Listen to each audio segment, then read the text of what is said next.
Okay. Yeah. So today it's probability day 3. We're going to do conditional probability. It's not super hard, but it is a little different in a sense, and you'll see what I mean. But once you understand, it shouldn't be too bad. Because it's really not any harder, it's just a little different. So it says, so conditional probability is given, what happens is you're given a condition. Given that you're in Miss Christensen's class, now what's the probability? So you're starting with an initial condition and then determining the probability given that. So right here, look at number 1. So we have this table of people with so their gender and ears pierced. So male, there's 19 that have their ears pierced, 71 males that do not have their ear pierced. So how many males total? 90, right, everybody? Now, females, there's 84 that have yes, ears pierced, and 4 that say no to ears pierced. So there's 88 females. Now, if that's the case, well then how many people do have their ears pierced? 103, that total, right? This many males and this many females. Does everybody see how this is working? And then no, once again, there's 71 no's and 4 no's, so 75 people do not have their ears pierced. So the grand total, this is how many, over here in this far right corner is always the total, like grand total. So there's 178 students, correct everybody? Okay, so now, first of all, so A, it says, first, how many students have their ears pierced? So how many say yes to ears pierced? Everybody? Look, female, how many say yes? 84, and then how many in males say yes to ears pierced? 19, so 103, correct? So we're going to answer that. It says, how many students have their ears pierced? 103. Does everybody understand? Now B, so what we're going to do now is we're going to restrict our interest, meaning we're going to restrict our focus on just that group and only that group. So we're talking people that have their ears pierced, the people that have said yes. Now how many males are there in the pierced ears group? So how many said yes in the pierced ears group? 19, correct? Everybody's not a trick question. 19. So now what happens is, so we can say the probability that male, given they have pierced ears, is 19 out of 103. 19 out of 103. So notice the difference is, in this probability, it was conditional, as in we didn't do 19 out of the grand total, correct? The grand total was 178. Because instead we were focusing on ears pierced. Given that they have their ears pierced, so given that they said yes, now what's the probability that they are male? Does that make sense? So out of 103 students that say yes, now what's the probability that they're going to be male? So does everybody see how this is a conditional probability? So it says, what's the probability that they're male given? When you see the word given, you should be saying to yourself, okay, given what? Given that they have their ears pierced, so we would focus in and only use the total from ears pierced. Everybody good with that? So we go to ears pierced, our total is 103. Now what's the probability that they're male? 19 out of 103. So that's how conditional probability works. It's just using a different total, not the grand total. Using the total of the focus group. Okay, so here we go. Number 2, so it says, so number 2. Oh wait, yeah, number 2. I forgot that. It just was squished. Okay, so if, still using the same model here, it says, if we know that a randomly selected student is male, what's the probability they have pierced ears? So, first of all, how many students are male? So let's look, so this is a conditional probability, given that they're male, so everybody, how many male totals do we have? 90, so there are 90 total male students. We restrict our interest group to just males. So now we're talking out of the males, 90 males, out of 90 males, how many of them have pierced ears? So out of the males, how many said yes? 19. So that was 19 out of 90. Does everybody understand? Not 19 out of 178. We were saying, what's the probability that they're ears pierced given that they're male? Okay, so we can say that pierced ears given that they're male. So once again, we focused on male, 90. There was 19 out of 90. So these two questions sound alike, but they are asking two different, oh, sorry. Yeah, so the two questions when it says this, so it says the two questions, as in question 1 and 2, they sound the same kind of, correct? Number 1, let's read number 1 again. Look back at number 1. It says, what's the probability they're male given they have pierced ears? That was 19 out of 1, so male given pierced ears. That was 19 out of 103. Now that is going to be a different probability of, what's the probability that they have pierced ears given that they are male? So that one was 19 out of 90. So look at the bottoms. It says male given they are pierced ears. Our pierced ears total was on bottom. On this one, what's the probability they have pierced ears given that they're male? Our male total was on bottom. So that's why you got to pay attention to the difference. Does everybody see how they're not the same probability? Okay. All right, so let's just fill this in. It says the probability that one event happens given that another event happens, or given that another event is already known to have happened, is called a conditional probability. So write that in. Conditional probability. Suppose we know that event A has happened, so we know that event A has already taken place. We're focusing on that group. Then the probability that event B happens given event A has already happened is denoted by this. So this is how you'll write it. You'll see it written in it's like a shortcut to saying it out. The probability of event B given, it's going to be like a slash given, that line just means given, that event A already took place. So if you ever see that, it just means given. So you'd say, what's the probability of event B given that A has already took place? So the A part, given A, that's where you'll go look and I'll find that'll be your total out of event A, only event A. Then you'll find the probability of event B. So we'll do, okay, so let's just do this. So it says, what's the probability male given he has pierced ears? We would write it like this. Male, the slash means given that they have pierced ears. So I'm going to write PE for pierced ears. So everybody good? You see how to be written out in words and in notation. So it says, what's the probability of pierced ears given that they're male? So that would be PE as in pierced ears given that they are male. So that would be a little n. It's really hard for me to write small enough. So that's how that would be written. Okay, let's just start practicing. So this is problem. Where is it? Oh, it's on the back page, right? Is everybody able to locate that? So it says, using census ASCO's random data selector, we select a random group of 50 Australian high school students to complete a survey. So notice our grand total is 50 students.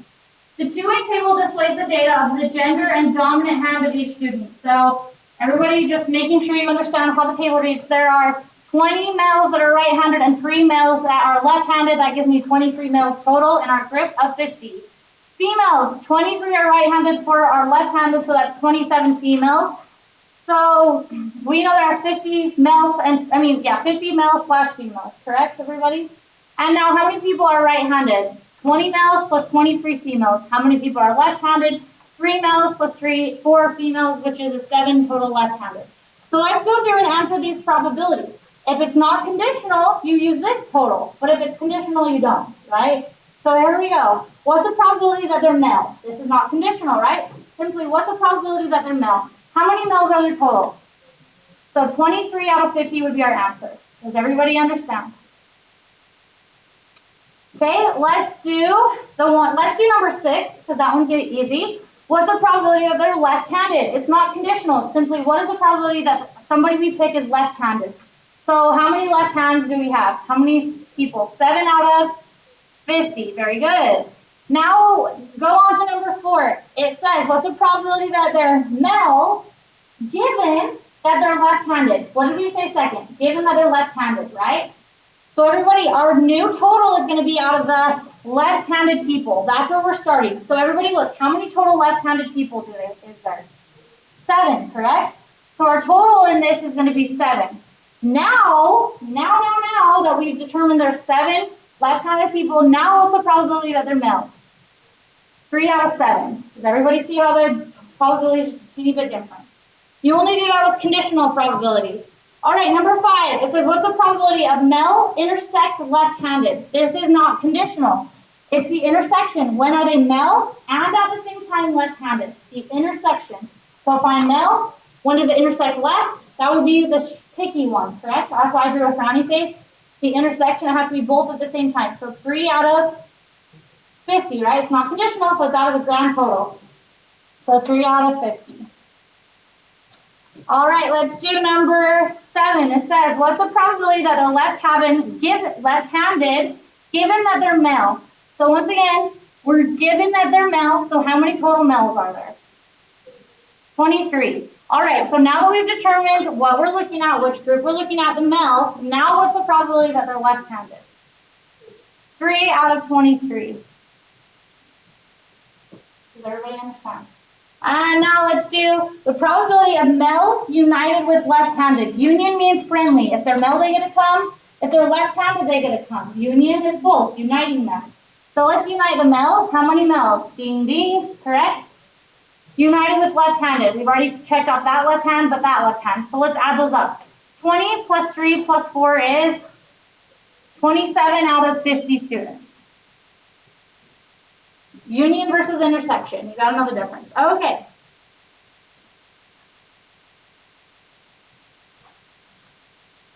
Just ignore this. I'm not going to use those wordings. Which of the previous probabilities are conditional? So the joint I think I honestly don't even know. Like joint probabilities, I think are just the ones where they're joining together. So like number 8 would be a union with a joint probability, I think, if I remember right. And then marginal probability is you're just anything that's not conditional because we're just looking at certain margins. I don't know. I'm not that worried about those. If you can find a probability, that's what I care about, not the wording of it. You know what I mean? Okay, so number 11, it does say which of the previous probabilities is conditional. We know that given is the only time it's conditional, so number 4 and 7 are conditional. All right. So do you guys feel like you could do this one now? This one by yourself. This is on your next page, or do you need another example? You want to try it, and then if we need to go through it, we can. You don't? Okay, then just look up here. And then I'll just let you start practicing some of these. Okay, so just look up here at this last one. You don't need to write it down. So it says, what's the probability of L? That's liberal arts. So first of all, how many people are liberal arts? That, and then, oh wait. Let's read it. It says, students at a University of New Harmony received 10,000 course grades last semester. The 2A table below breaks down these grades by which school of the university taught the course. College grades tend to be lower in engineering and physical sciences than liberal arts and social sciences. Consider the two events. E, the grade comes from an EPS course, and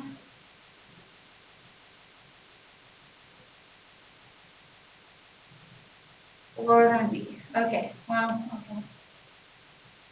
So it says consider events. Grade E comes from EPS course. Is that even necessary?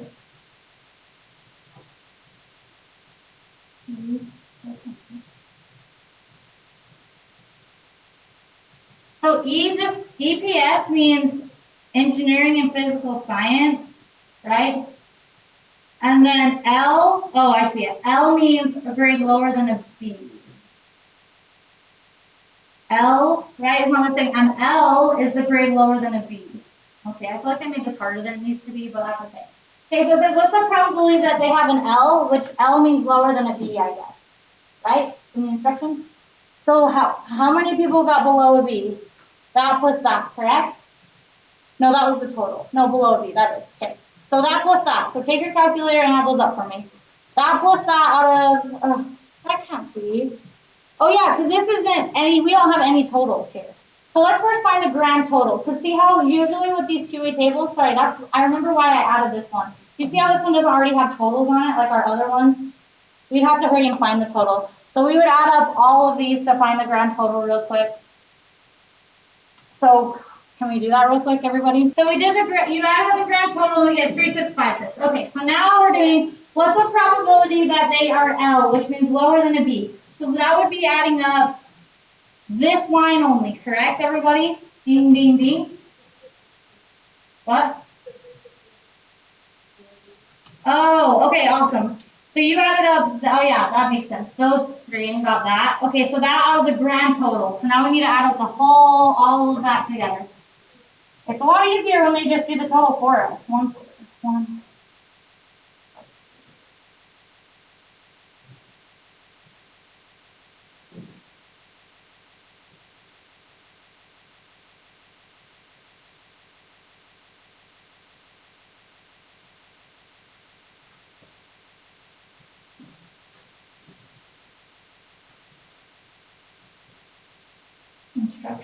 I got 10,000. And in the instructions, it already told us that. Sorry, guys. Like I said, Salad Monday for me, too. Okay, so we know there's 10,000 students. So what's the probability that they got lower than a B? So we already said that this is the probability. 3,656 out of 10,000. Everybody good with that? What's the probability of E? Now, E means that they took engineering and physical science, isn't it? So that would be that, wouldn't it? Engineering and physical science.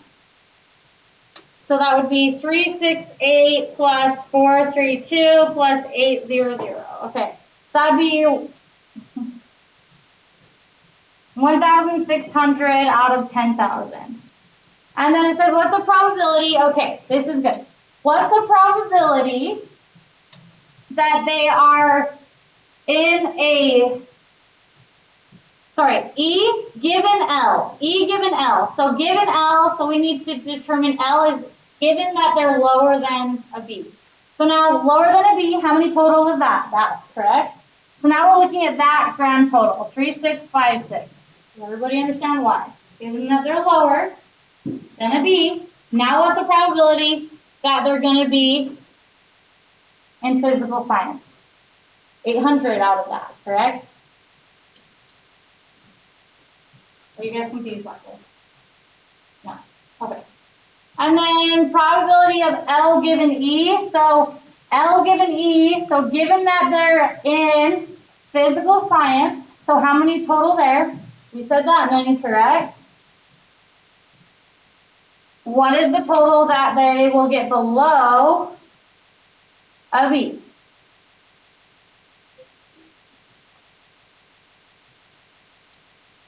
$800 out of 1,600. I feel like that made it harder than it needed to be honest. So that was not the best example. This one is on your guys' worksheet, I believe. Yeah, it is. So, go ahead and see if you can do that one. And then if I need to go through it, we can. But I feel like you guys have probably got it.